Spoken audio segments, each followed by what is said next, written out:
Fairyland में हर साल रानी के एजाज में एक अजीम फैशन शो मुनक्किद होता था। इस साल रानी ने ऐलान किया कि जो डिजाइनर सबसे खूबसूरत गाउन बनाएगा उसे फेरीलैंड का सबसे बड़ा जादुई डिजाइनर करार दिया जाएगा।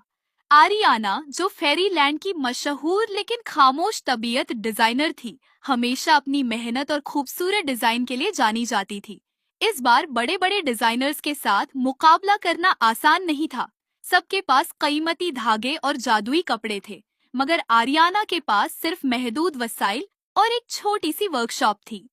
एक रात आरियाना को अपनी पुरानी फेरी डायरी में लिखा मिला, सबसे नायाब गाउन सिर्फ सुनहरी परों वाले धागे से बन सकता है, जो जंगल के सबसे खतरनाक हिस्से में पाया जाता है। आरियाना ने हिम्मत की और जंगल का रुख किया। गहरे अंधेरे में वह कई जादुई रुकावटों से गुजरी। आखिरकार उसका सामना एक देवहिकल उल्लू से हुआ, जो उस धागे की हिफाजत कर रहा था। उल्लू बोला, यह धागा तभी ले जा सकती हो जब तुम अपनी सबसे कीमती चीज कुर्बान करो। आरियाना के लिए सबसे कीमती चीज उसके परों की चमक थी। उसने अपने परों की रोशनी उल्लू को दे दी।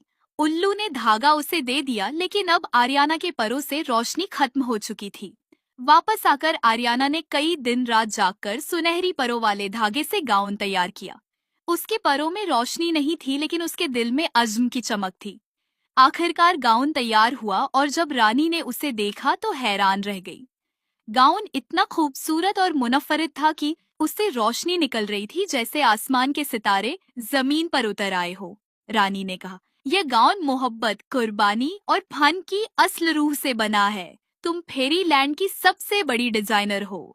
उसी लम्हे आरियाना के परों में रोशनी लौट आई। अब वह न सिर्फ सबसे बड़ी डिजाइनर थी, बल्कि सबके लिए एक मिसाल भी बन गई कि असली खूबसूरती कुर्बानी और मेहनत में है।